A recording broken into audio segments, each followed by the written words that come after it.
आकाशवाणी मुंबई केंद्र पुरुषोत्तम मंगेश लाड स्मृती व्याख्यानमालेत मूर्ती समाज जीवनाचा आरसा या विषयावर पुरातत्वशास्त्र आणि मूर्तिशास्त्र तज्ज्ञ डॉक्टर भाग्यश्री पाटसकर यांचं व्याख्यान आकाशवाणी मुंबई केंद्राच्या सभागृहात दिनांक 17 मार्च रोजी निमंत्रित श्रोत्यांच्या उपस्थितीत आयोजित करण्यात आलं होतं.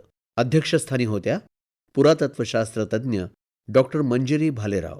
ऐकूया डॉक्टर भाग्यश्री पाटसकर यांच्या भाषणाची संपादित आवृत्ती, मूर्ती समाज जीवनाचा आरसा. आपण नेहमी बघतो की भारतामध्ये अनेक मंदिरं आहेत आणि आपल्याला असं सांगितलं जातं की भारतीय, त्यातून शक्यतो हिंदू लोक हे मूर्तीपूजक आहेत. पण हे खरं आहे का? मूर्ती तर मेसोपोटेमिया, बॅबिलोन किंवा इजिप्त अशा अनेक संस्कृतींमध्ये पूर्वीसुद्धा होत्या. काही कारणांमुळे त्या संस्कृती आज नाही आहेत आणि भारतीय संस्कृती शिल्लक आहे, म्हणून आपल्याला इथे सुद्धा या सगळ्या गोष्टी बघायला मिळतात. आपण 2-5 हजार वर्षापूर्वी ज्या गोष्टींची काही कल्पना करत होतो किंवा पूजा अर्चा करत होतो, त्या गोष्टी आजही आपण तशाच पद्धतीने सुरू ठेवलेल्या आहेत. याला आपण म्हणतो की संस्कृती जिवंत आहे. पण म्हणजे काय आहे? कशासाठी ह्या मूर्ती असतात आणि त्यातून समाजाचा कसा काय आपल्याला अंदाज येतो, या सगळ्या गोष्टींचा थोडक्यात आढावा घ्यायचा आहे. आणि हे खूप मोठं इंद्रधनुष्य आहे. असं म्हणतात की मूर्तीपूजा हे हिंदू धर्माचं लक्षण आहे, पण हे खरं म्हणजे पूर्ण भारतीय संस्कृतीचं लक्षण आहे. भारतीय समाजामध्ये, भारतीय संस्कृतीमध्ये असे अनेक मूर्तीपूजा न मानणारे सुद्धा पंथ नंतरच्या काळात आले. खूप मोठे चांगले विचार मांडले गेले. परंतु भारतीय लोक हे परंपरावादी आहेत, ते धार्मिक नाही आहेत.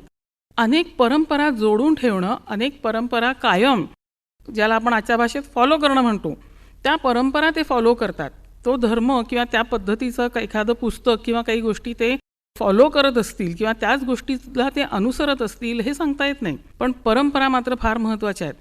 या परंपरेच्या दृष्टीतनं आज आपल्याला ह्या सगळ्या मूर्ती बघायच्या आहेत. ज्ञानाच्या सगळ्या पूर्ण प्रवाहामध्ये आपण पाहतो की वैदिक साहित्य जर बघितलं तर त्याच्यामध्ये काही ठिकाणी आपल्याला मूळ वैदिक संहितांमध्ये मूर्तींचे उल्लेख सापडतात. त्यातूनही ऋग्वेदामध्ये इंद्राच्या एका मूर्तीचा उल्लेख आहे. त्याच्यात त्याचं वर्णन सुशिप्र असं केलेलं आहे, म्हणजे गोबऱ्या गालाचा. शिवाचं वर्णन येतं, तो तांबूस रंगाचा आहे आणि तो कुरळ्या केसांचा आहे. किंवा वरुण हा दर्शक आहे, म्हणजे सुंदर आहे, आकर्षक आहे, अशा प्रकारची त्यांची वर्णनं येतात. एकूणच असं एका सूक्तात म्हटलेलं आहे की कुणी कितीही गायी दिल्या तरी मी इंद्राची ही सुंदर मूर्ती कुणालाही देणार नाही. याचा अर्थ मूर्ती करून त्या एकमेकांना देणं किंवा त्या विकणं असा काही पण तिकडे व्यापाराचा काही भाग असावा. आणि त्याचा उल्लेख त्याच्यामध्ये ओझरता आलेला आपल्याला या सूक्तामध्ये दिसतो. हरप्पा संस्कृतीच्या काळामध्ये सुद्धा बऱ्याच ठिकाणी, जसं कालीबंगन वगैरे आहे, तर अशा बऱ्याच ठिकाणी आपल्याला यज्ञकुंड सापडली आहेत की ते लोक अग्निपूजक होते. मग आता अग्निपूजकही आहेत आणि मूर्तीपूजकही आहेत, कारण अत्यंत सुंदर अशा टेराकोटाच्या, म्हणजे भाजक्या मातीच्या मूर्ती घडवलेल्या आपल्याला दिसतात हरप्पा संस्कृतीमध्ये. किंवा खरं म्हणजे त्याच्या आधीच्या काळात सुद्धा, अश्मयुगात सुद्धा मातृरूपामधल्या देवीची आपण पूजा केलेली आहे, ती माता आहे. तशाच आपल्याला काही मूर्ती अशा सापडल्या आहेत की ज्यांच्या कानाच्या जवळ, खांद्यावर येतील अशा 2 पणत्या ठेवलेल्या आहेत. त्या पणत्यांमध्ये दिवा लावण्याची काही त्यांची पद्धत होती. आजही गावांमध्ये दिवाळीच्या दिवसात तुम्हाला अशा देवी सापडतील की ज्यांच्या खांद्यावर, जशी टोपली घ्यावी आपण खांद्यावर, तशा कानाच्या जवळ 2 छोट्याशा पणत्या असतात किंवा हातात पणती असते. त्याचबरोबर वेगवेगळ्या प्रकारच्या काही प्राण्यांची पूजा, काही प्रतीकांची पूजा, ही सुद्धा हरप्पा संस्कृतीच्या काळात आपण बघत आलेलो आहोत. शेवटी मूर्ती म्हणजे काय असतात? आजही जगातल्या प्रत्येक समाजामध्ये मूर्तीपूजा होते. असं म्हटल्यावर जरा कदाचित आश्चर्य वाटेल, पण मूर्ती म्हणजे काही फक्त ह्युमन फॉर्म किंवा मानवी आकारातलीच मूर्ती असेल असं नाही, तर वेगळ्या वेगळ्या प्रतीकांना सुद्धा आपण मूर्ती म्हणू शकतो. का बरं? कारण मूर्ती हे स्वतःच एक प्रतीक आहे परमात्म्याचं, परमेश्वराचं. मला देव या रूपात दिसतो. अश्मयुगामध्ये किंवा हरप्पा संस्कृतीच्या काळामध्ये लोकांना देव कसा दिसला? मातेच्या रूपात दिसला. म्हणून सुरुवातीला त्यांनी मातृकांची पूजा केलेली आहे. इतक्या व्यवस्थित पद्धतीने आपण त्याच्यावर विचार केला. शेकडो वर्ष हा सगळा प्रवास आपल्या विचारांचा सुरू आहे आणि त्यातून झालं असं की ज्याची जशी अपेक्षा तशा तशा मूर्ती घडवल्या गेल्या. आता देवी आहे, देवीकडनं माझी अपेक्षा काय आहे की मला उत्तम ज्ञान मिळावं, मग तिचं जे रूप आहे ती मूर्ती तिची मी कशी घडवली की ज्ञान देणाऱ्या रूपामध्ये कशी असेल, कदाचित हातामध्ये पुस्तक असेल किंवा अजून काही ज्याच्यातनं ज्ञान मिळेल अशा वस्तू तिच्या हातात असतील. अशा पद्धतीने समजा दुसऱ्या कोणाला तिच्याकडनं शक्ती हवी आहे तर कशी घडवेल, तिच्या हातात तलवार आहे किंवा इतर काही आयुध आहेत. अशा पद्धतीने जशी ज्याची इच्छा किंवा जसं ज्याचा उद्देश त्याप्रमाणे या मूर्ती घडवल्या गेल्या. रामतापनीय उपनिषदात असं स्पष्टच म्हटलं आहे, उपासकानाम कार्यार्थम ब्रह्मणो रूपकल्पना. उपासकाचं जे कार्य आहे त्याप्रमाणे या ब्रह्मतत्वाची त्याच्या रूपाची कल्पना लोकांनी केलेली आहे.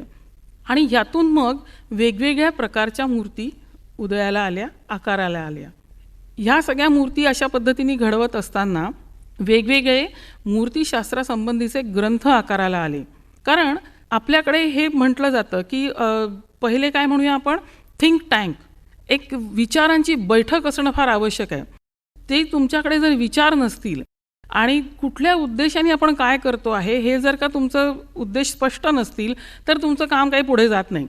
त्यामुळे पहिले ग्रंथरचना आणि मग त्याच्याच बरोबरीने या लोकांनी मूर्ती घडवण्याचं काम केलेलं आहे. विद्वान मंडळी बसली आहेत आणि त्यांनी कोणाची मूर्ती कशी असावी याच्यासंबंधी माहिती दिलेली आहे. आणि त्याच्यावरती वेगवेगळ्या काळामध्ये वेगवेगळ्या प्रांतांमध्ये वेगवेगळे ग्रंथ लिहिले गेले आणि त्याच्यातून आपल्याला असं दिसतं की शिल्परत्नाकर, बृहत संहिता, रूपमंडन, मानसोल्लास, अपराजित पृच्छा, वेगवेगळे आगमग्रंथ आहेत. जवळजवळ सर्व पुराणांमध्ये या मूर्तींच्या बद्दलची चर्चा आहे. कोणाची मूर्ती कधी आणि कशी असावी याच्याबद्दल त्यांनी उल्लेख केलेले आपल्याला दिसतात. या मूर्तींमधले काही महत्त्वाचे प्रकार आहेत. अव्यक्त प्रकारच्या मूर्ती, आपण सगळ्यांनी शाळीग्राम पाहिलेला आहे, शिवलिंग पाहिलेलं आहे. ह्या अव्यक्त प्रकारच्या मूर्ती आहेत. व्यक्त रूपाच्या मूर्ती तर भरपूर आपण बघत असतो, ज्याच्यामध्ये शिव असेल, विष्णू असेल, देवी कुठली असेल तर त्यांचं एक व्यवस्थित रूप आपल्याला दिसून येतं. कधी ते वाहनावर असतील, कधी उभे असतील, कधी अजून कुठे बसलेले असतील, पण व्यक्त रूपात त्यांच्या हातामध्ये त्यांची आयुधं असतात. दुसरा एक पुढचा प्रकार आहे तो व्यक्त अधिक अव्यक्त, म्हणजे व्यक्ताव्यक्त या प्रकारच्या या मूर्ती असतात. मूर्तींमध्ये चल प्रकारच्या मूर्ती असतात, म्हणजे ज्या एका जागेवरून दुसऱ्या जागेवर तुम्ही हलवू शकता. चलाचल प्रकारच्या काही मूर्ती आहेत. चल अधिक अचल. मग काय बरं ह्याच्यामध्ये विशेष आहे? आपल्याला सगळ्यांना पुरीच्या जगन्नाथाची कल्पना आहे. त्या मूर्ती ह्या कशा आहेत की जेव्हा तुम्हाला हवं त्यावेळेला त्या तुम्ही तिथून काढून सुद्धा घेऊ शकता. चल अधिक अचल अशा प्रकारच्या, म्हणजे विशेष प्रसंगी आपण त्या मूर्ती हलवू शकतो अशा त्या मूर्ती असतात. बहुतेकदा त्या बऱ्याच काळासाठी तिथे प्रतिष्ठापित असतात मंदिरांमध्ये. ज्या मूर्ती आसनावर बसलेल्या नाहीत, उभ्या आहेत, अशा स्थानक मूर्ती. त्याच्यामध्ये देव व्यवस्थित आपल्या पायावर उभे असतात. मग याच्यामध्ये सगळ्यात सुंदर उदाहरण पटकन कोणालाही लक्षात येईल ते म्हणजे आपला पंढरपूरचा विठोबा. त्याच्यामुळे अशा उभ्या रूपातल्या मूर्ती आपण भरपूर बघितलेल्या असतात. यानक मूर्ती म्हणजे यानावर, त्याच्या वाहनावर बसलेल्या देवदेवतांच्या मूर्ती असतात. आपल्याला असं म्हणजे मोर म्हटलं की सरस्वती, उंदीर म्हटला की गणपती पटकन लक्षात येतं. गरुड म्हटल्यानंतर विष्णू, ते त्यांचं वाहन आहे. आता बरेचदा लहान मुलंसुद्धा प्रश्न विचारतात की अशा गरुडावरती किंवा उंदरावरती एखाद्याला बसणं शक्य आहे का हो? खरं म्हणजे बैलाच्या पाठीवर सुद्धा बसणं शक्य नाही, ते फार अवघड आहे. कारण त्यांची जी चाल असते त्या प्राण्यांची आणि आपल्या बसण्याची पद्धत हे काही असं इतकं जमण्यासारखं नसतं. मग हे जी वाहनं प्राणी वेगवेगळे आपण देवांच्या आजूबाजूला दाखवतो, मग हे खरंच त्यांची वाहनं आणि त्याच्यावर ते बसून जातात का? तर नाही, ही त्यांची लक्षणं आहेत. ही काही ना काही कारणाने त्यांच्यासोबत आलेल्या वेगवेगळ्या जुन्या काळातल्या पंथांची लक्षणं आहेत. अथर्ववेदामध्ये अशा 84 काय म्हणूया आपण जनसमूहांची यादी येते की जे खूप वेगवेगळ्या प्रकारच्या देवदेवतांची पूजा करतात. आपला देश खूप मोठा होता. आज आपण म्हणतो अफगाणिस्तान, पाकिस्तान, अगदी आग्नेय आशियातले जे देश आहेत तिथपर्यंत पसरलेला. एवढ्या सगळ्या लोकांना आपल्याला एकत्र आणायचं आहे. आपल्या ऋषीमुनींच्या डोळ्यासमोर हे ध्येय आहे की हा सगळा समाज एकत्र राहायला पाहिजे.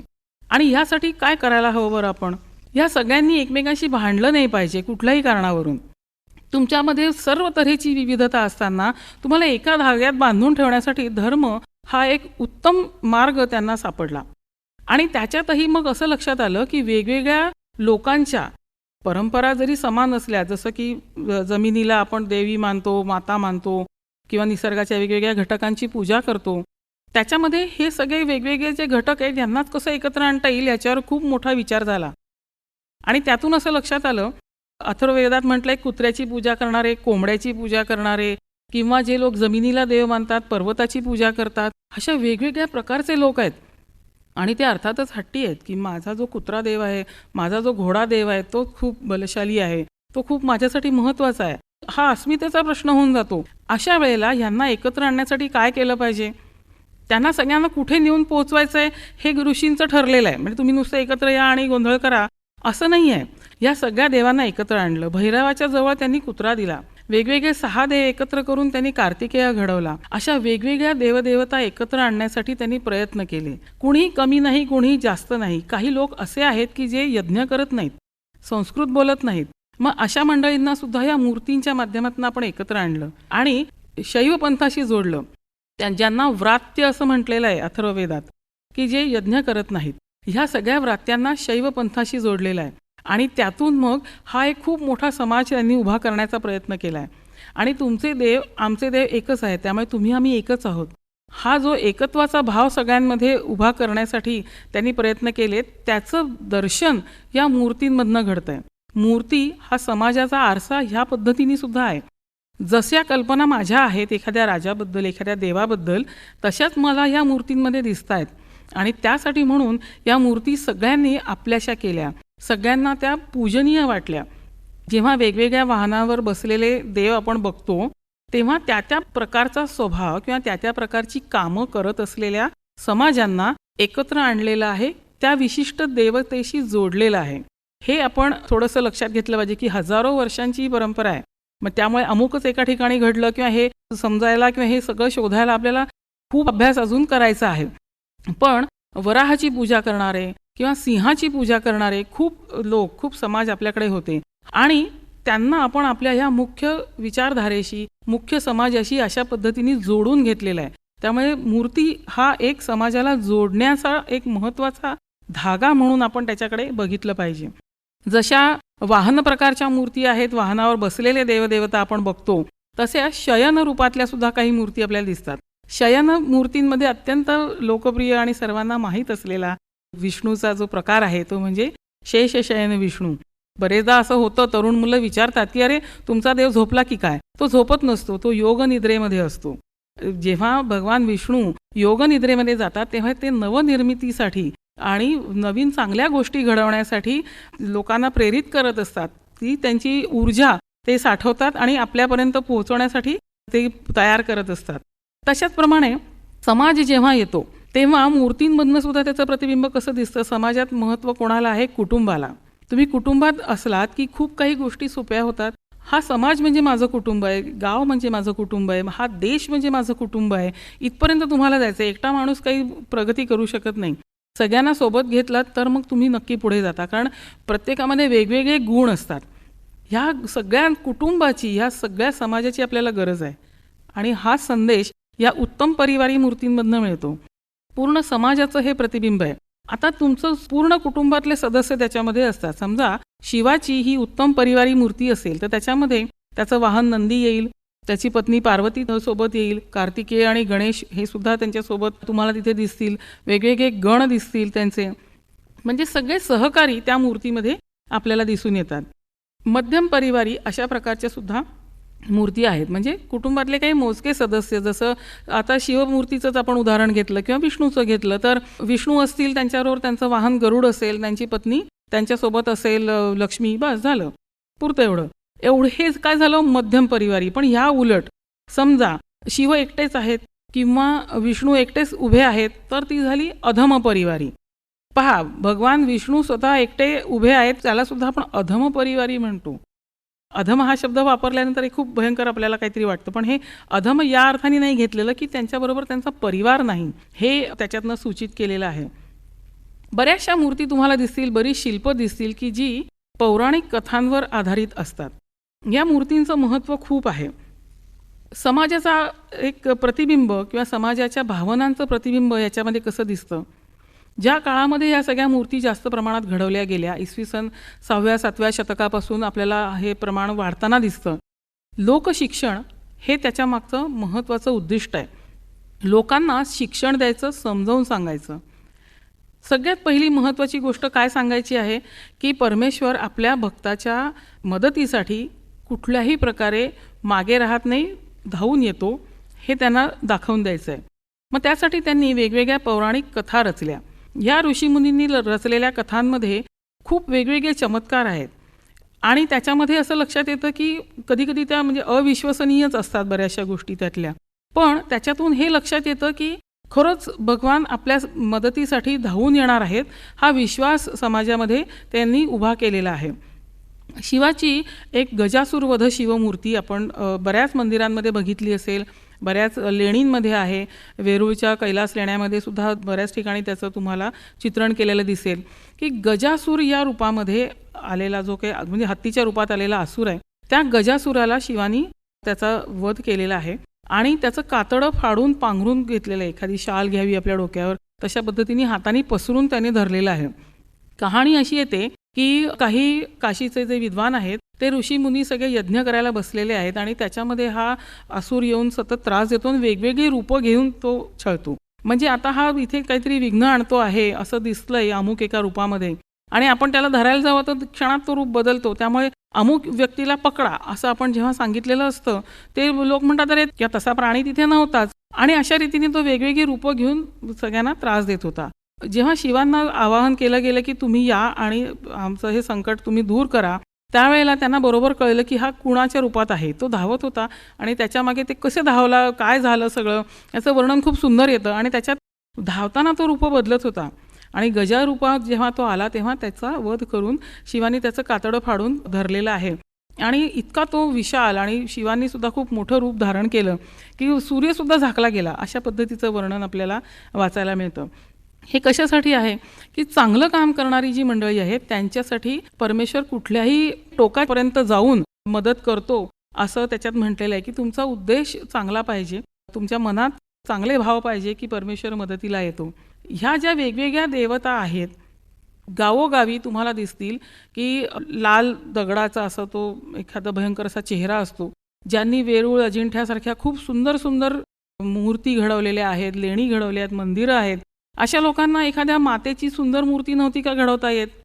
पण ह्या ज्या गावोगावी लाल रंगामध्ये असलेले तांदळा या रूपातल्या देवी आपण बघतो तर ह्या काय आहेत, ह्या अश्मयुगापासून चालत आलेल्या अशा या देवी आहेत. अश्मयुगाच्या अगदी जुन्या काळामध्ये आपण शिकारी करून राहत होतो वगैरे, अशा काळात विभागलेला होता. छोट्या छोट्या वाड्या वस्त्यांमध्ये आपण राहत होतो आणि कुठल्याही प्रकारचं शिक्षण, भाषा वगैरे या सगळ्याचा अजून उदय व्हायचा होता या काळामध्ये. अशा पद्धतीने प्राण्यांच्या शिकारी करून आपण ते एका दगडावर आणून कापत होतो. अशी भावना लोकांच्या मनात निर्माण व्हायला लागली की ह्या दगडावरती जर मी या प्राण्याचा बळी दिला तो दगड लाल होतो, त्याच्यामुळे तो की बळी दिला म्हणजे कापला आणि आपण तो सगळ्यांनी वाटून खाल्ला. कारण अश्मयुगात आपण सगळेजण अशा पद्धतीने जगत होतो. दुसऱ्या दिवशी जेव्हा चांगली शिकार मिळते तेव्हा असं वाटायला लागते की अरे कदाचित काल त्या दगडावर मी जी शिकार कापली, आपल्या सगळ्या कबिल्याला वाटून दिली, त्यामुळेच आज पण मला चांगली शिकार मिळाली आहे का. आणि मग त्या दगडावर श्रद्धा बसायला लागते, त्याच्यामुळे मला आज चांगली शिकार मिळाली. माझे पूर्ण ही जी वस्ती आहे त्यांना खायला मिळालं, म्हणजे ही माता आहे, आम्हाला सगळ्यांना खायला घालते. आणि त्यातून मग या सगळ्या तांदळा रूपातल्या देवी पुढे आलेल्या आहेत ज्या गावोगावी आपल्याला दिसतात. या सगळ्या देवी ज्या आपण अश्मयुगापासून ज्यांची पूजा करतोय, ज्या तांदळाच्या रूपातल्या आहेत, लाल रंग आहे त्यांचा, आणि त्या देवींना, त्या देवींची पूजा करणाऱ्या समाजांना आपण पार्वतीशी जोडलेलं आहे. हे सगळं त्या मूर्तीतनं झालेलं आहे, हे सगळं त्या मूर्तीतनं आपल्यापर्यंत पोहोचलेलं आहे. नाहीतर काय झालं असतं, तुम्ही हे अशा प्रकारची पूजा करता, मग तुम्ही आम्ही भांडण सुरू होऊ शकतं. आज जर अशा मंदिरांमध्ये आपण गेलो तर तुमच्या लक्षात येईल एखादा समाज गट आहे की जो तिथे छान पुरणाच्या पोळ्या वगैरे घेऊन नैवेद्य आणतो. दुसरा एक गट आहे की तो तिथे त्यांच्या पद्धतीने मेथीची भाजी, भाकरी वगैरे असा नैवेद्य आणतो. तिसरा एखादा गट असतो तो तिथे चक्क म्हणजे मांसाहारी पदार्थ घेऊन येतो. कारण यथा देहे तथा देवे, जे मी खातो ते देवाला देतो. आणि ह्या सगळ्या सामाजिक परंपरा आहेत, ह्या आपण इतके वर्ष जपल्या आहेत. पुरणाची पोळी खाणारे त्या मांसाहारी नैवेद्य आणणाऱ्यांना काही वाईट बोलत नाहीत. ते म्हणतात अहो नाही, त्यांच्या घराण्याची परंपरा आहे ती. कारण काय, हे एकमेकाला ॲक्सेप्ट करणं, एकमेकांना सामावून घेणं, हे आपल्याला ह्या परंपरेतनं, ह्या मूर्तींमधनं शिकवलं गेलं आहे. त्यांचं जे काही वागणं आहे, त्यांचं रोजचं जीवन आहे, ते जे काही खात आहेत, मेथीची भाजी भाकरी खात असतील, तर हे त्यांचं जीवन आहे, त्याचा सन्मान आपण केला पाहिजे. मी पुरणाची पोळी खातो म्हणजे मी कोणीतरी विशेष आहे असं नाही मानायचं, कारण हे प्रत्येकाचं जीवन वेगळं आहे. ह्या गोष्टी आपल्याला शिकवल्यात या मूर्तींनी. या समाजाला एकत्र ठेवण्याचा हा असा प्रयत्न हजारो वर्षांपासून मूर्तींच्या माध्यमातून विद्वान मंडळींनी केलेला आहे. आणि हे आपल्याला अशा मूर्तींमधनं लक्षात येतं. ही जी अंधकासुरवधाची मूर्ती आहे, आपण म्हणतो योगिनी निर्माण केल्या. खूप ठिकाणी तुम्हाला 64 योगिनी, काही ठिकाणी 81 देवींची सुद्धा नावं येतात, सप्तमातृकांची नावं येतात. ह्या सगळ्या आपण योगाशी पुढे नेऊन जोडलेले आहेत. हे सगळं कशामुळे होत आहे? एखाद्या देवाचे तुम्ही जर अभ्यास करायला गेलात तर तुम्हाला लोकपरंपरा बघाव्या लागतात. तुम्हाला हे योग आणि इतर जे साहित्य आहे तत्त्वज्ञानाचं, त्याच्याशी पण तुमचा परिचय व्हावा लागतो.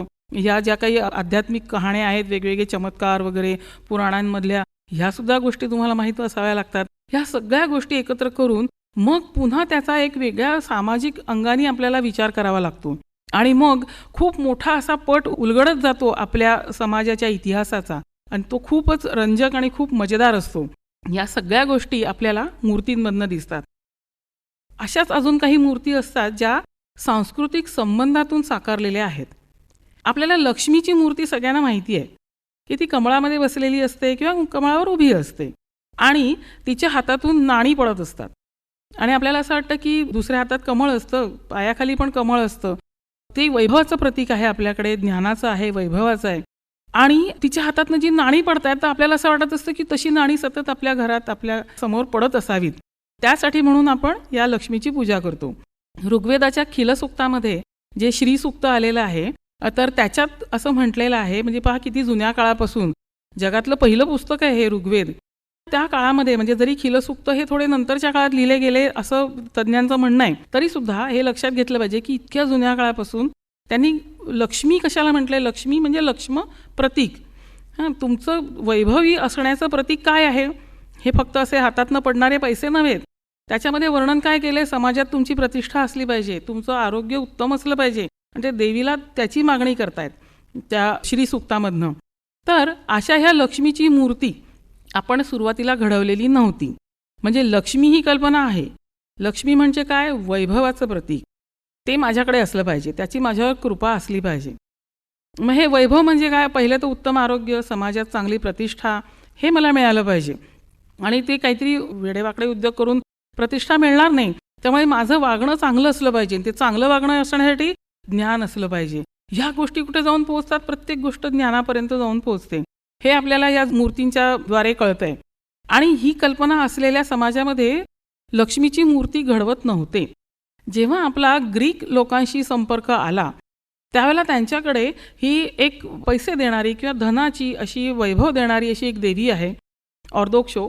तिच्या मूर्तींवरनं आपण ही कल्पना घेतलेली आहे. म्हणजे लक्ष्मी ही देवी आपल्याकडे आहे, आपण तिची पूजा करतो आहे. त्याच उद्देशाने ते पण त्यांच्या देवीची पूजा करतात. आपण तिची सूक्त रचली आहेत, आपण तिची भक्ती करतो आहे. पण त्या मंडळींनी जशा मूर्ती घडवल्या होत्या तशा तोपर्यंत आपण घडवलेल्या नव्हत्या. मग अशीच आपण जर मूर्ती घडवली तर दोन समाज एकत्र येण्यासाठी म्हणून मूर्तींनी कशी मदत केली याचं हे उत्तम उदाहरण आहे. आपल्याला सगळ्यांना माहिती आहे की अलेक्झांडर भारतावर चालून आला, त्याला हा भारत जिंकायचा होता, ते काही त्याला शक्य झालं नाही.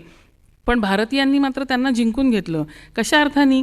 ज्या वेळेला अफगाणिस्तान वगैरे हा सगळा प्रदेश आहे, या भागावर बलुचिस्तानवर वगैरे त्याची सत्ता होती आणि तिथे त्यांनी त्याचे काही मंत्री नेमले आणि तो परत गेला. या सगळ्या भागामध्ये जे इंडो ग्रीक राजे राज्य करत होते त्यातल्या बऱ्याचशा लोकांनी भारतीय संस्कृती आपलीशी केली. आपण एक प्रकारे आपल्या विचारांनी त्यांना जिंकून घेतले किंवा त्यांनी आपलंसं करून घेतलं आपल्याला. अशा दोन्ही गोष्टी, दोघं जण एकमेकांमध्ये त्यांची सरमिसळ झालेली आहे. आणि मग त्यांच्यासुद्धा काही चांगल्या गोष्टी आपण आत्मसात केल्या. त्यातली ही एक गोष्ट आहे, ती म्हणजे लक्ष्मी देवीची मूर्ती. लक्ष्मीची कल्पना आपल्याकडे आहे, पण तिची मूर्ती घडवायची कशी हे आपण त्या रूपावरनं घेतली आणि तशा पद्धतीने आपण मूर्ती घडवलेल्या आहेत. सामाजिक अभिसरण हे मूर्तींमधनं असं दिसतं. म्हणजे लोकशिक्षणासाठी आपण वेगवेगळ्या मूर्ती घडवल्या, तशा पद्धतीने सामाजिक अभिसरण होणं किंवा ते दृश्य त्याच्यातनं मांडणं हा सुद्धा त्याच्यातला उद्देश आपल्याला लक्षात येईल. सांस्कृतिक संबंधांमधनं सुद्धा काही मूर्ती आपल्याकडे तयार झालेल्या आहेत. आपल्याला सगळ्यांना माहिती आहे की ऋग्वेदामध्ये जो मुख्य देव आहे तो अग्नी आणि सूर्य. सूर्याची सुद्धा त्यांनी खूप पूजा केलेली आहे, त्याला खूप मान आहे. सूर्य हा खूप महत्त्वाचा देव आहे. जसा भारतात आहे तसा बाहेरच्या वेगवेगळ्या संस्कृतींमध्ये सुद्धा सूर्याला तितकंच महत्त्व होतं. पण आपण सूर्याची प्रत्यक्ष पूजा करत होतो, म्हणजे त्याला अर्घ्य व्हायचं, प्रत्यक्ष सूर्याकडेच बघून काही आहुती द्यायच्या. आपण सूर्याच्या मूर्ती घडवलेल्या नव्हत्या. सूर्याची मूर्ती घडवणं हे आपण खूप नंतरच्या काळात केलं आणि त्यासाठी आपला संबंध यावा लागला काही पर्शियन प्रकारच्या लोकांसाठी. त्याचं असं झालं की अग्निपूजक आणि सूर्यपूजक यांच्यामध्ये पर्शिया वगैरे प्रांतामध्ये काही वाद झाले, भांडणं झाले आणि मग सूर्यपूजक लोकांना अग्निपूजकांनी हाकलून लावलं, असं काहीतरी ते झालं. आणि त्या वादावादीमध्ये, त्या भांडाभांडीमध्ये, या खरं म्हणजे जगात कुठेही काही भांडण झालं की जे निर्वासित असतात ते भारतातच येतात आजही. पूर्वी पण तीच पद्धत होती. त्याप्रमाणे ते सगळे आपल्या घरी मार खाऊन मग भारतात आले. आणि मग इथे आल्यानंतर इथल्या लोकांनी त्यांच्याशी भांडण नाही केलं, त्यांना घर नाही, त्यांना तिथे अपमानित व्हावं लागलं स्वतःच्याच प्रांतामध्ये. हे पाहून भारतीय लोकांनी त्यांना आपलंसं केलं आणि या सूर्यपूजक लोकांना आपल्या समाजामध्ये स्थान दिलं. त्यांना मग किंवा मागी लोक असं म्हटलं जातं. आणि हे मागी समाजाचे लोक खूप मोठ्या प्रमाणात आजही आपल्याकडे वेगवेगळ्या प्रांतांमध्ये तुम्हाला दिसतील. विशेष करून गुजरात, सौराष्ट्र, राजस्थान या भागामध्ये, महाराष्ट्रातसुद्धा काही ठिकाणी आहेत, पुण्यात काही लोक आहेत आणि त्यांच्या रथसप्तमीला खूप मोठा उत्सव वगैरे त्यांचा असतो. सूर्य हा त्यांचा देव आहे आणि त्याच्या त्या मूर्ती ते लोक त्या काळात घडवत होते. त्या कशा होत्या? यथा देहे तथा देवे. जे कपडे मी घालतो तसेच कपडे माझ्या देवाला घालतो. त्याप्रमाणे त्या लोकांनी त्यांचा जो ड्रेस असेल त्या पद्धतीचे कपडे, दागिने त्यांच्या सूर्याला घातले होते. ते कसे होते? तर ते असं इराणी टोपी, पठाणी लोकांची टोपी कशी असते तशा पद्धतीची टोपी, उंच उभी, म्हणजे त्याच्यावरती काही सुंदर कलाकुसर केलेली, हिरे माणकं वगैरे लावलेली, अशा प्रकारचा तो मुकुट होता. अर्धोरुक म्हणजे गुडघ्यापर्यंत येणारं छोटं धोतर, एखादा स्कर्ट वगैरे असतो तशा प्रकारचं, असं अर्ध धोतर नेसलेला आणि गुडघ्यापर्यंत उंच बूट घातलेला, असा तो सूर्य त्यांनी घडवलेला आहे. त्याची मेखला वेगळ्या प्रकारची असते. या सगळ्या कपड्यांना त्याच्या आपण पौराणिक साहित्यामध्ये उदिच्य वेश असं त्याला नाव दिलं. एक वेगळा ड्रेस आहे त्याचा आणि ते सुंदर असे उंच बूट त्यांनी पायापर्यंत घातलेले, गुडघ्यापर्यंत. आपल्याला आश्चर्य वाटेल की आपण नेहमीच पूर्वीपासून ऐकत आलेलो आहे की देवळात जाताना बूट, चप्पल काढून जायचं. मग देवाच्याच पायात बूट कसे? त्या मागी लोकांना आपलंसं करून घेताना त्यांना हे सांगितलं गेलं आणि आपल्याला सुद्धा की त्यांचा आपला देव एकच आहे, त्याच्यामुळे त्यांना आपण आपलंसं केलं पाहिजे, आपल्या समाजात त्यांना जागा दिली पाहिजे. पण हे करताना कधीही त्यांच्यात आपल्या आज झालं हो, मोठ्या एखाद्या राजाने सांगितलं म्हणून आपण ऐकलं, पण 5-50 वर्षांनी जर भांडणं केली तर हे व्हायला नको. म्हणून आपण पौराणिक कथा रचल्या. ती कथा असं सांगते की प्रजापतीची मुलगी संज्ञा, हिचा विवाह प्रजापतींनी सूर्याशी करून दिला. मग थोड्याच वेळात सूर्या परत आली आणि ती म्हणाली की संज्ञा परत आली, ती म्हणे की बाबा ह्या नवऱ्याकडे तर बघताही येत नाही, याच्याशी काय संसार करणार मी, हे काय करून दिलं तुम्ही? हो का, मग आता काय करूया? मग त्यांनी म्हटलं एक काम करूया, आपण त्याला जरा कापून त्याचं तेज कमी करू. सूर्य पण तयार झाला की, कारण शेवटी संसार करायचा होता त्याला सुद्धा. मग त्याचं वर्णन येतं की चाकावरती त्याला गोलगोल फिरवताना त्याचं शरीर कापून कापून त्याला सुंदर आकार दिलेला आहे. गुडघ्यापर्यंत आलं आणि तो म्हणाला नाही आता फार असह्य होतंय, मला खूप वेदना होत आहेत, काही अजून कापाकापी करू नका. मग पुन्हा संज्ञाला बोलवलं आणि प्रजापतींनी विचारलं, बघ आता कमी केलं त्याचं तेज. ती म्हणे अहो त्या पायात सुद्धा इतकं तेज आहे की मी त्याच्याकडे बघूच नाही शकत, मग आता काय करायचं बरं? सूर्य म्हणाले हे पहा, ते काही झालं तरी चालेल, पुन्हा कापायचं काही नाव काढू नका, आता काय करायचं? मग त्याच्यावरती प्रजापतींनी त्याला कातड्याचे, चामड्याचे बूट करून दिले आणि गुडघ्यापर्यंत उंच येणारे बूट सूर्याच्या पायात घालून दिले. अशा प्रकारची कहाणी आपल्याला वाचायला मिळते. आता हे ऐकल्यावरती बरेचदा आपल्याला हसू पण येईल की असं कुठे असतं का? नसतंच, असं काही नसतंच. पण सर्वसामान्य समाजाला ती मूर्ती आपलीशी वाटावी, त्यांनी ती आपलीशी करून घ्यावी आणि त्याच्या मागे जो उभा आहे, तो जो मागी समाज आहे, त्यांना सुद्धा आपल्या जवळ घ्यावं, आपल्यात स्थान द्यावं, यासाठी आपल्या ऋषीमुनींनी ही कहाणी तयार केलेली आहे. आणि त्या मूर्ती आजही तुम्ही जर कोणार्कला गेलात तर असा उंच बूट घातलेला सूर्य तुम्हाला बघायला मिळेल. या सामाजिक अभिसरणाच्या कहाण्या आहेत. आपल्या समाजाने एकमेकांना कसं सांभाळून घेतलं, आपल्याला एकमेकांना एकत्र राहून पुढे जायचं आहे हे समजून लोकांनी कशा पद्धतीने पुढे वाटचाल केलेली आहे ह्याचं एक उत्तम उदाहरण या मूर्तींमधनं आपल्यासमोर मांडलेलं आहे. या मूर्तींकडे वेगळ्या पद्धतीने वेगळ्या नजरेने आपल्याला बघायचं आहे. ह्या सगळ्या सामाजिक गोष्टी झाल्या, पण हे करताना आपल्या ऋषींच्या आपल्या विद्वान मंडळींच्या कायम मनात हे आहे की तत्त्वज्ञान किंवा मूर्तींचा मुख्य उद्देश काय आहे, मंदिरांचा मुख्य उद्देश काय आहे की तो म्हणजे ब्रह्मप्राप्ती, परमेश्वराची प्राप्ती किंवा त्याची अनुभूती. आपण सगळ्याच नेहमी म्हणत असतो की प्रत्येकामध्ये देव आहे, अगदी म्हणजे जे जे भेटे भूत ते ते मानीचे भगवंत. बोलायला खूप सोपं आहे, आपल्या हातून होत नाहीत ना ते. पण मग ह्याच्यासाठी त्यांनी आपल्याला तत्त्वज्ञान शिकवलेलं आहे आणि ते तुम्हाला पटकन आठवावं याच्यासाठी मूर्ती समोर मांडलेल्या आहेत. चतुष्पाद विलक्षण शिव हा या प्रकारची एक शिवमूर्ती आहे. या शिवाला 4 पाय आहेत. अनेक हात असलेले देव आपण बघितलेले आहेत, पण पाय जास्त. ते का बरं 4? तर चर्या, क्रिया, ज्ञान आणि योग ह्या 4 तत्वांवर शैव सिद्धांत आधारलेला आहे. ते पाद असं म्हटलं जातं, चर्यापाद, क्रियापाद, ज्ञानपाद, योगपाद, आणि त्याचा अर्थ होतो पाय. या 4 पायांवर आधारित असा तो शैव सिद्धांत तुम्हाला पटकन आठवावा, तो तुम्हाला समजावा, त्याचं तुम्हाला ज्ञान व्हावं ह्याच्यासाठी म्हणून ही मूर्ती घडवलेली आहे. मार्कंडीचं जे शिवमंदिर आहे तिथे महाराष्ट्रामध्ये खूप सुंदर ही मूर्ती आपल्याला बघायला मिळते. म्हणजे एका मूर्तीला बघितल्याबरोबर जसं ते गुलाबाचं फूल आणि ती टोपी बघितल्यानंतर नेहरूजी आठवतात, तसं तुम्हाला हे 4 पायांचा शिव बघितल्यानंतर ते तत्त्वज्ञान आठवलं पाहिजे. आणि जर का ते तुम्हाला माहीत नसेल तर ते समजावून सांगण्यासाठी मंदिरांमध्ये पूर्वीच्या काळी विशेष योजना असायची. ज्यांना आजच्या काळामध्ये देवदासी म्हटलं जातं किंवा एक नंतरच्या काळात खूप एक ती प्रथा वाईट दिशेला गेली, पण ह्या सगळ्या जणी व्यवस्थित शिकलेल्या आणि उत्तम रीतीने लोकांना हे ज्ञान, या मूर्तींचे अर्थ, त्याच्या मागच्या कहाण्या समजावून सांगणाऱ्या अशा कलाकार स्त्रिया असायच्या आणि त्यांना विशेष असा पगार देऊन त्यांची नेमणूक केली जायची. असे काही शिलालेख सुद्धा आपल्याकडे उपलब्ध आहेत. आणि त्यांना राहायला, ज्याला आपण गव्हर्नमेंट क्वार्टर्स म्हणतो तसे घरं, शासकीय निवासस्थान त्यांना दिलेलं असायचं. त्यांची रिटायरमेंट असायची. त्यांच्यानंतर दुसरं कोण काम करणार त्या जागेवर याची सुद्धा नोंद आपल्याला सापडते. अशा इतक्या व्यवस्थित पद्धतीने या सगळ्या मूर्ती समाजापर्यंत पोहोचवणं, ते ज्ञान पोहोचवणं हा प्रयोग खूप जुन्या काळापासून सुरू आहे. कुठल्याही ज्ञानापासून समाजाला वंचित ठेवायचंच नाही आहे आणि वेगवेगळ्या माध्यमातून ते तुमच्यापर्यंत पोहोचवायचं आहे. आपल्याला ऋग्वेदामध्ये एक वाक्य वाचायला मिळतं, एकम सत विप्रहा बहुधा वदंती. म्हणजे सत्य एकच आहे, परमेश्वर एकच आहे. कोणी त्याला वेगवेगळी नावं देतात ते विद्वान मंडळी. कोणी विष्णू म्हणेल, कोणी शिव म्हणेल, कोणी देवी म्हणेल, कोणी गणेश म्हणेल, कोणी काही म्हणेल, पण तो परमेश्वर जे ब्रह्मतत्व, परमतत्व आहे ते एकच आहे हे सांगण्यासाठी ही एक ब्रह्मेशान जनार्दनार्क ही मूर्ती तयार केलेली आहे. म्हणजे ब्रह्मा, त्याच्यामध्ये येतो ईशान म्हणजे शिव येतो, जनार्दन म्हणजे विष्णू आहे, अर्क म्हणजे सूर्य आहे. हे सगळ्या देवांना एकत्रित एका मूर्तीमध्ये दाखवलेलं आहे.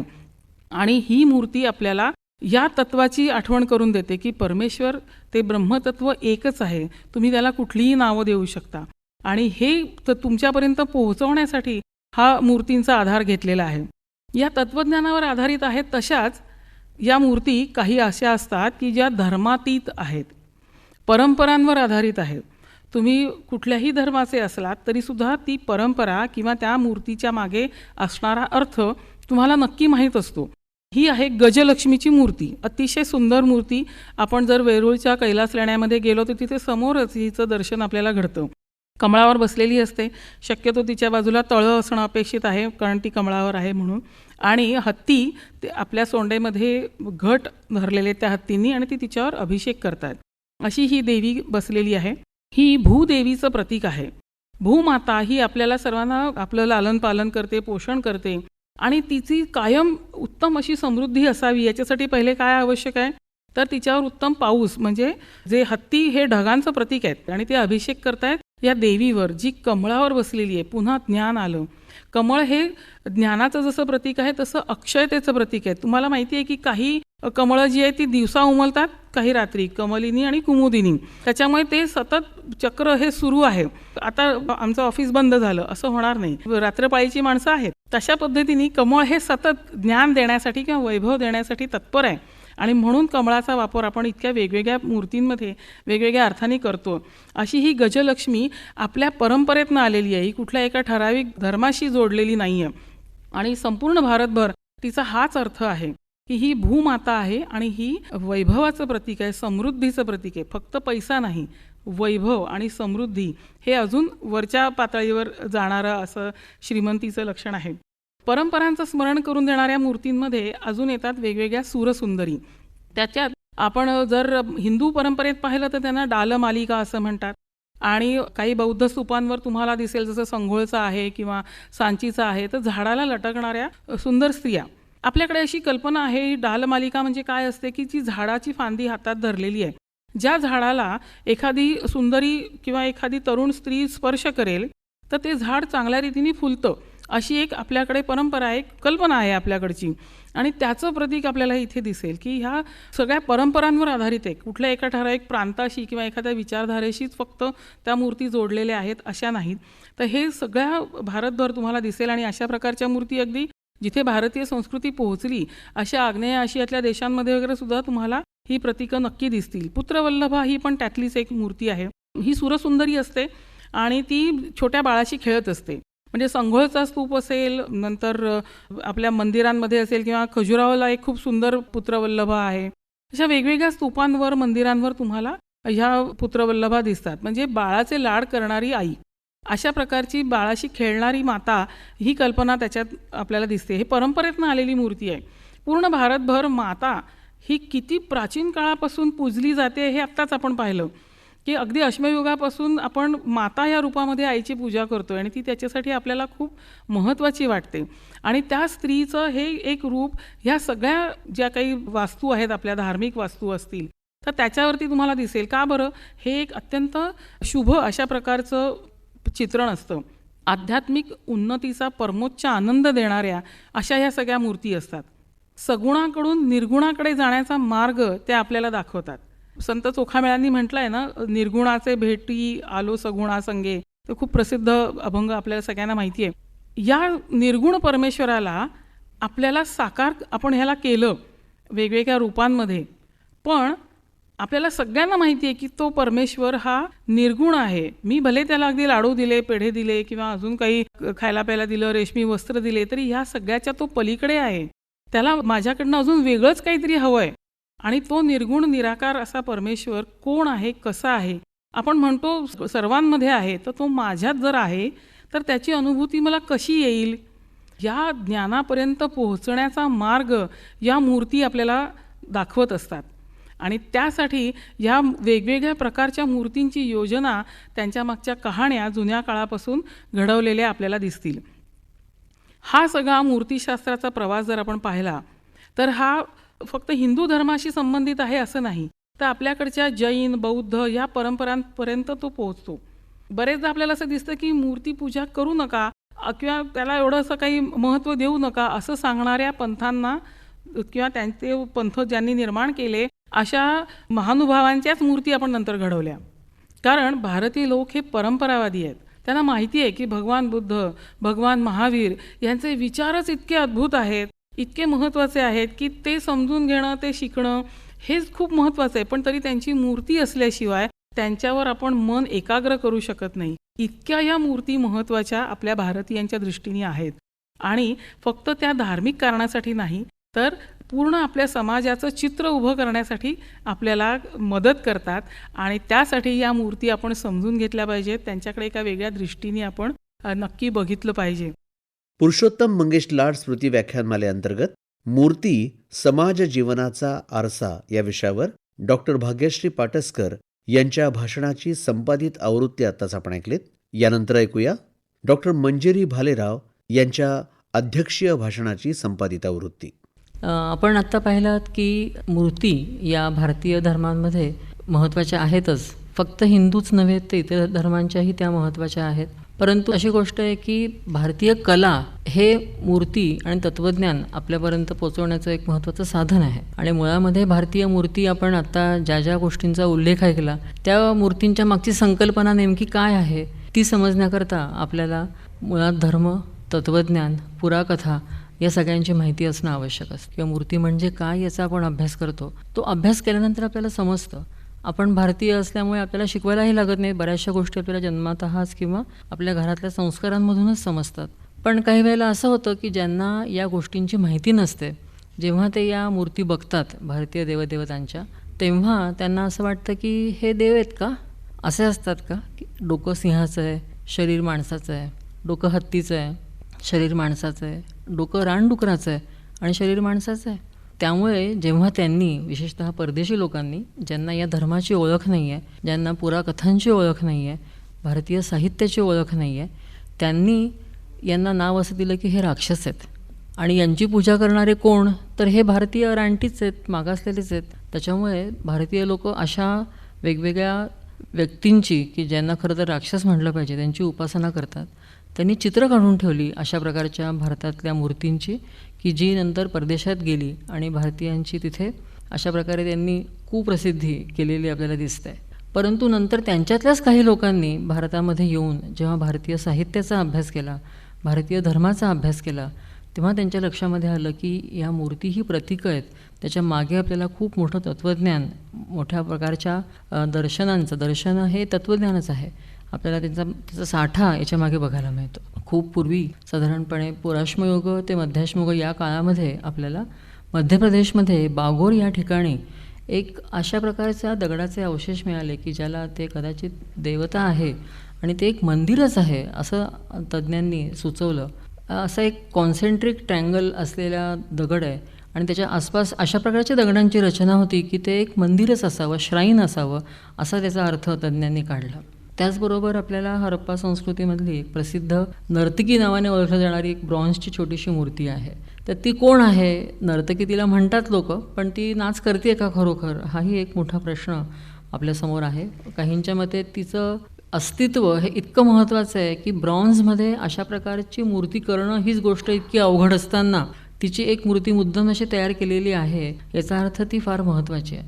कारण अशा मूर्ती ज्या मानवी रूपामध्ये त्यांचं अंकन असलेल्या फार कमी मिळालेल्या आहेत. तर या काळामध्ये जेव्हा अशा प्रकारची कला आणि कारागिरी ही अवघड आहे, महाग आहे, त्या काळामध्ये अशा मूर्ती करणं ही गोष्ट हीच महत्त्वाची आहे. आणि त्यामुळे त्या गोष्टींचं, त्या आर्टिफॅक्टचं महत्त्वसुद्धा खूप जास्त आहे असं आपण समजू शकतो. अशा आपल्याला दिसतं की काही वेळेला हरप्पामधल्या सील्सवरती सुद्धा काही मानवी रूपांची चित्रं काढलेली आहेत, त्याच्यावरती रेखांकनं आहेत, एक योगी दाखवलेला आहे. अनेकांनी याचा अर्थ शिव असा लावला, काहींनी शिवाची अँटिक्विटी पण त्या काळापर्यंत नेऊन ठेवली.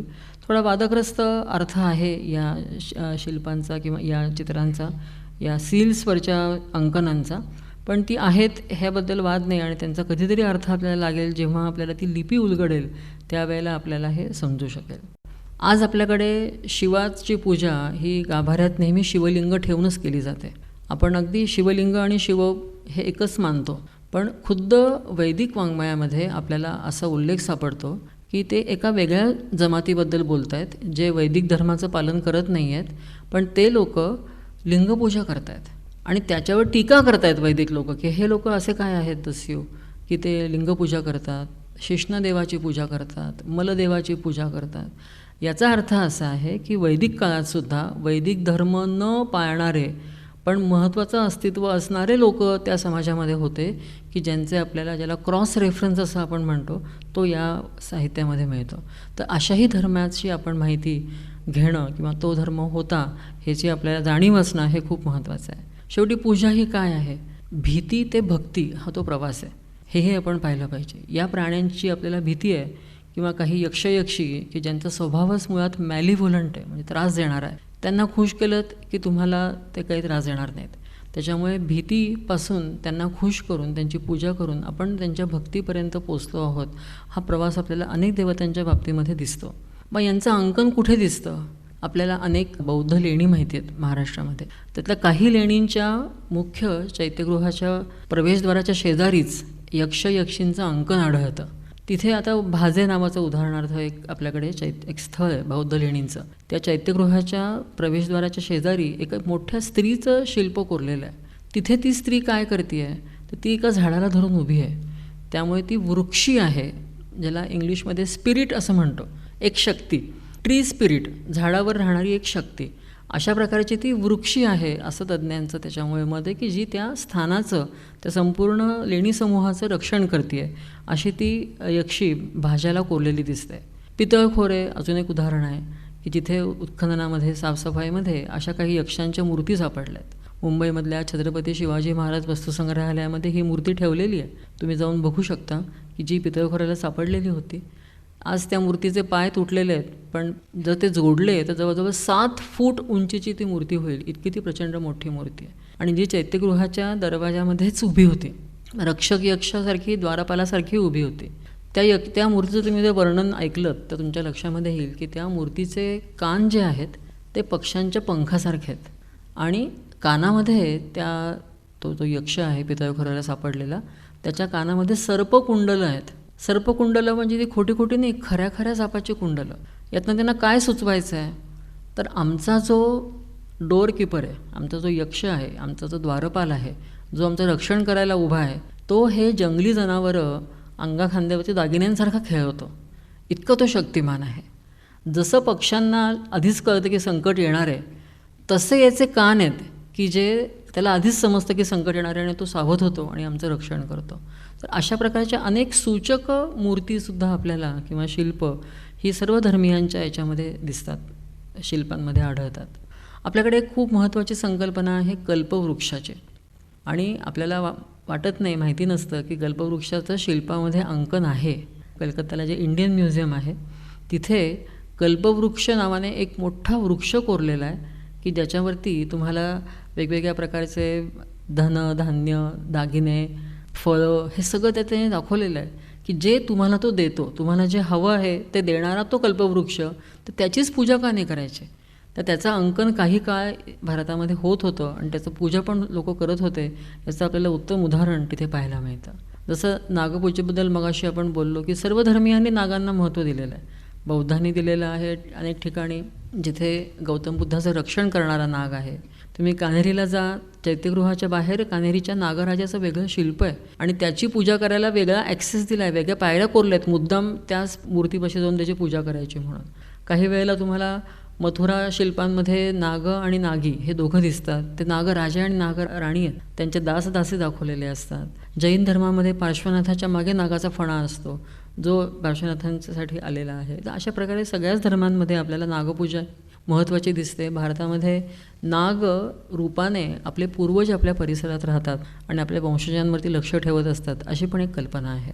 मूर्तींची सुरुवात जेव्हा आपण पाहिली तेव्हा आपल्याला एक गोष्ट अजूनही पाहिली पाहिजे की इंडो ग्रीक नावाचे राजे होते ज्यांच्या नाण्यांवरती आपल्याला भारतीय देवता दिसतात. तर त्यांना आपण इंडो ग्रीक राजे असं म्हणतो. याचं कारण त्यांनी भारतीयांवर राज्य केलं, भारतीय लिपी आणि भारतीय भाषेचा वापर करून त्याचप्रमाणे भारतीय लोकांच्या देवांच्या चित्राचं अंकन करून नाणी पाडलेली आहेत. मानवी रूपामध्ये मिळणाऱ्या बलराम आणि कृष्णाच्या पहिल्या मूर्ती, पहिली चित्र ही यांच्या नाण्यांवरती सापडतात. आणि तिथून पुढे सुरुवात होते, ती थांबतच नाही. मूर्ती आपण करतच असतो, करत आलेलो पण आहोत. या व्यतिरिक्त आपण अनेक अशा देवता बघतो की ज्या आपल्याला आज माहितीच नाही आहेत. म्हणजे भारतामध्ये असलेल्या मूर्ती आणि देवता यांचा जो काही कॅनव्हास आहे तो इतका मोठा आहे की तो आपल्याला थोडक्यामध्ये आटोपणं ही अतिशय अवघड गोष्ट आहे. त्यातही आपल्याला काही गोष्टी बघायला लागतात. त्या म्हणजे हरिती नावाची एक देवता आहे. जसं भीती ते भक्ती आपण मगाशी बोललो, तशी ही हरिती म्हणजे मुलांचं हरण करणारी बौद्ध परंपरेतनं आलेली देवता आहे, मातृदेवता आहे. पण मुळात ती मुलांचं हरण करणारी, मुलांना खाणारी अशी राक्षसी होती, यक्षी होती. आणि मग जेव्हा तिला स्वतःला 100 मुलं होती, पण ती इतरांची मुलं खायची, अशी कथा तिच्याबद्दल येते. आणि मग जेव्हा गौतम बुद्ध तिला समजावून सांगतो की हे बरोबर नाही तू करतेस, तेव्हापासून मग ती मुलांची रक्षण करणारी देवता बनते. आपल्याला तिच्या इतक्या मूर्ती सापडतात.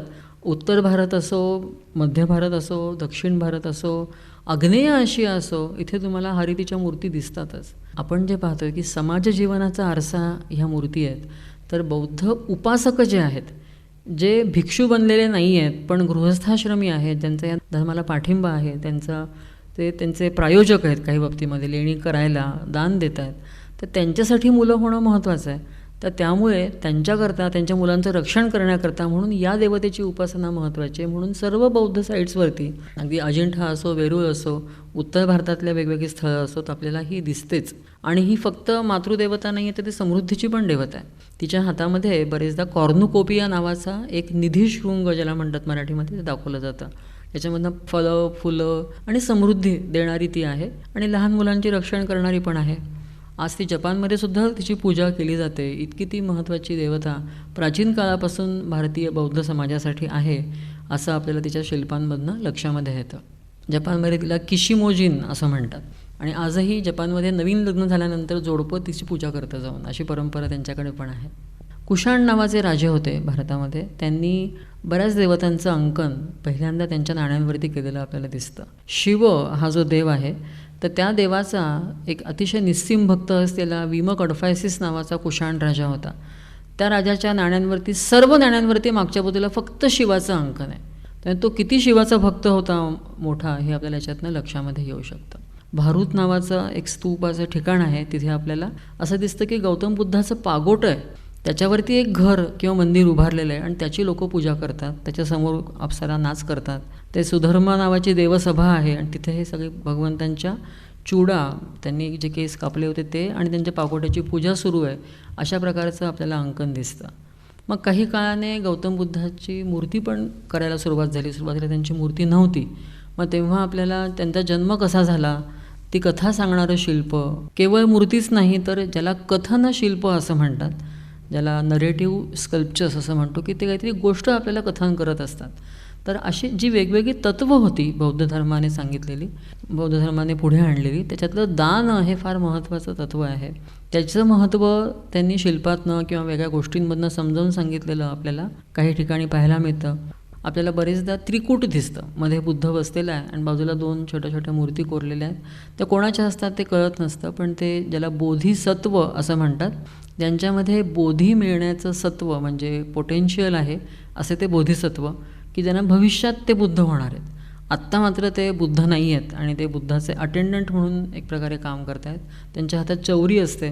पण पुढे असं झालेलं दिसतं की गौतम बुद्धाच्या बरोबरीनेच हे बोधिसत्वसुद्धा खूप महत्त्वाचे बनतात. तेच देव बनतात. आपल्याला असं दिसतं की पद्मपाणी नावाचा एक बोधिसत्व आहे, ज्याच्या हातात कमळ असतं. तो बोधिसत्व पद्मपाणी अवलोकितेश्वर हे जे व्यक्तिमत्व दिसतं ते इतकं महत्त्वाचं बनतं काळाच्या ओघामध्ये की त्यालाच देवत्व मिळतं, त्याचेच अटेंडंट्स तयार होतात, त्याचं आपल्याला अनेक ठिकाणी अंकन दिसतं. कशा प्रकारचं असं तर तो अष्टमहाभयत्राण आहे. तो आपल्याला 8 मोठ्या भयांपासून वाचवतो. तो अवलोकन करतोय तुमच्यावरती, बघतोय काय चाललंय आणि तुम्हाला येऊन मदत करतोय. तसे शिल्प पण दिसतात की ती 8 भय कोरलेली असतात त्याच्या बाजूने, 4 या एका बाजूला, 4 दुसऱ्या बाजूला, आणि त्या भयांमध्ये कधी त्याच्यावरती सर्पदंश आहे, हत्ती हल्ला करतोय, राजा पकडतोय, भूतं येत आहेत, राक्षस आहे, आग लागलेली आहे. तर अशा प्रकारच्या संकटांमध्ये तुम्ही जर अडकलात, एखादा भक्त अडकला, त्याने जर धावा केला पद्मपाणीचा, तर तो येऊन त्याला वाचवतो. अशा प्रकारची ती कल्पना आहे आणि त्यामुळे हा देव इतका लोकप्रिय झाला की आपल्याला त्याचे शिल्प अनेक ठिकाणी आणि त्या भयांची पण शिल्प अनेक ठिकाणी पाहायला मिळतात. तो पुढे इतका लोकप्रिय होतो की तो 11 मुख होतो. एकच डोकं नाही, त्याला 11 डोक्यांचा तो देव म्हणून आपल्याला दिसतो. इथेच कान्हेरीच्या लेणी ज्या आहे तिथे आपल्याला याचं अंकन, जगातलं पहिलं अंकन तिथे पाहायला मिळतं. आणि याची संकल्पना इतकी लोकप्रिय होते की जगामध्ये तो भारतातनं चीनमध्ये जातो, तिकडे त्याला चीनमधून तो कोरियात जातो, जपानमध्ये जातो आणि सगळीकडे त्याला क्वान यिन असं नाव त्याला चीनमध्ये आहे, कान्नोन असं नाव जपानमध्ये आहे आणि पुढे तसं आपल्याकडे लक्ष्मी हे एक ब्रँड नेम म्हणून वापरतो आपण वेगवेगळ्या गोष्टींना, तसं कान्नोन म्हणजे कॅनन जो आहे ब्रँड जपानमधला महत्त्वाचा कॅमेराचा, झेरॉक्सच्या मशीनचा, म्हणजे कान्नोन आहे, म्हणजे अवलोकितेश्वर आहे. तसं त्याचं रूप बदलत बदलत जाऊन तिथे आपल्याला तो पाहायला मिळतो. जैन धर्मामध्ये सुद्धा आपल्याला असं दिसतं की तीर्थंकर हे त्यांचे मूळ पूजनीय व्यक्ती जे आहे ते तीर्थंकर आहेत. पण तीर्थंकर नेमके कोणते आहेत, 24 होऊन गेले, पण त्यातला आपण जो मूर्तीत दाखवतो तो नेमका कोणता हे समजायला, त्यांच्या बरोबरीची चिन्ह मूर्तींच्या बरोबरीने द्यायला जवळजवळ इसवी सनाचं 8वं-9वं शतक उजाडलं. तोपर्यंत त्याच्या मूर्तींमध्ये आपल्याला फक्त ऋषभदेव समजतात, त्यांच्या खांद्यावरती केश आलेले असतात, मोठे लांब वाढलेले, किंवा पार्श्वनाथ समजतात, त्यांच्या मागे नागाचा फणा असतो, आणि बाकी त्याच्या व्यतिरिक्त आपल्याला समजत नाहीत की हे कोणते तीर्थंकर आहेत. पण जैनांमध्ये आपल्याला सुरुवातीला एक आयागपट्ट नावाची कल्पना दिसते. आर्यक म्हणजे पूजनीय, त्याचं प्राकृत रूप आयाग असं आहे, आणि पूजनीय स्लॅब शिलापट्ट येते ज्याची पूजा करायची, ज्याच्यावर तीर्थंकरांचं अंकन असतं आणि अष्टमंगलं वगैरे काढलेली असतात.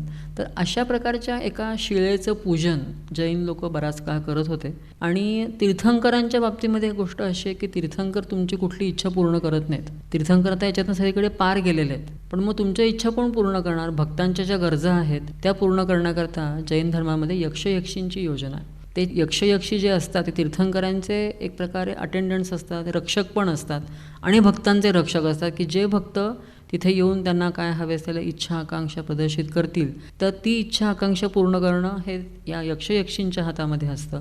आणि त्यामुळे आपल्याला अनेक जैन केव्जमध्ये म्हणा, मंदिरांमध्ये म्हणा, यक्षयक्षींचं अंकन हे पाहायला मिळतं.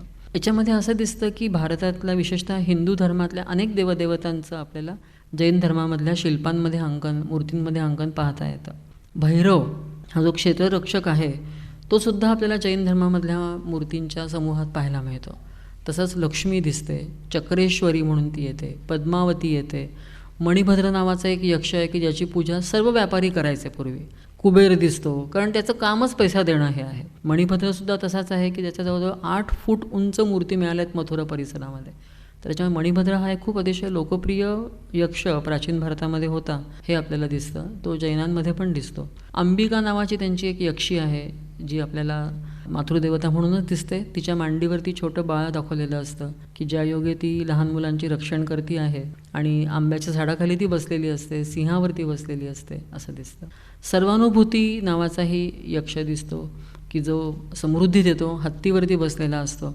आपल्याला बरेचदा यांची नावं माहिती नसतात, तर आपल्याला इंद्र म्हणून तो सांगितला जातो. म्हणजे विशेषतः वेरूळमध्ये असं होतं की हत्तीवरती बसला म्हणजे इंद्रच आहे म्हणून त्याला इंद्रसभा नाव द्या. पण तो इंद्र नसून तो सर्वानुभूती नावाचा यक्ष आहे, जैन यक्ष असं दिसतं. पद्मावती नावाची देवता आहे की जिच्या मागे नागाचा फणा असतो आणि तीसुद्धा तुम्हाला अनेक गोष्टींपासून वाचवते. तर अशा प्रकारे जैन देवता संघ जो आहे तो सुद्धा खूप मोठा झाला. त्याचबरोबरीने एकेका तीर्थंकराचं मंदिर म्हणून, त्यांच्या मूर्ती म्हणून, त्यांच्याबरोबर येणारी यक्षयक्षी म्हणून, अशा प्रकारे हा एकंदरीत प्रकार जो आहे की तत्त्वज्ञान, मूर्ती, त्याचं अंकन, पूजा आणि परत नवीन मूर्तींची निर्मिती ही प्रक्रिया अखंड सुरूच आहे. आता आपण पुढे शेवटामध्ये बघतो ते म्हणजे शेवटचा टप्पा जो मूर्तीशास्त्रातल्या विकासाचा आहे तो म्हणजे आत्ता आपले जे होऊन गेलेले ऐतिहासिक थोर व्यक्तिमत्व जे आहेत, ज्ञानेश्वर, तुकाराम, अजून काही संत मंडळी, त्यांच्या मूर्ती आपल्याला असलेल्या मंदिरं पाहायला मिळतात. स्वामी समर्थ हे देव होते का? देवाचा अंश असेल त्यांच्यामध्ये, पण आपण त्यांना देव म्हणतोय. गजानन महाराज आणि त्यांच्या मूर्तींची आपण पूजा करतो. साईबाबा त्यांनी कधी म्हटलं नाही की माझी पूजा करा किंवा माझ्या मूर्ती करा, पण भावना आपल्या अशा असतात, आपली गरजही असते आणि भावना असतात की आपण त्यांच्यामध्ये देव पाहतो, दिसतो अनेकांना तो आणि त्यांचीही पूजा करतो. पुरुषोत्तम मंगेश लाड स्मृती व्याख्यानमालेअंतर्गत मूर्ती समाज जीवनाचा आरसा या विषयावर डॉक्टर भाग्यश्री पाटसकर यांच्या व्याख्यानाची संपादित आवृत्ती आणि त्यानंतर डॉक्टर मंजिरी भालेराव यांच्या अध्यक्षीय भाषणाची संपादित आवृत्ती आपण ऐकत होतात. हा कार्यक्रम आकाशवाणी मुंबई केंद्राच्या सभागृहात निमंत्रित श्रोत्यांच्या उपस्थितीत दिनांक 17 मार्च रोजी आयोजित करण्यात आला होता. या कार्यक्रमासाठी निर्मिती सहाय्य रोहिणी पाटील, सादर करते राजेश शेजवळे. ही आकाशवाणी मुंबई केंद्राची निर्मिती होती.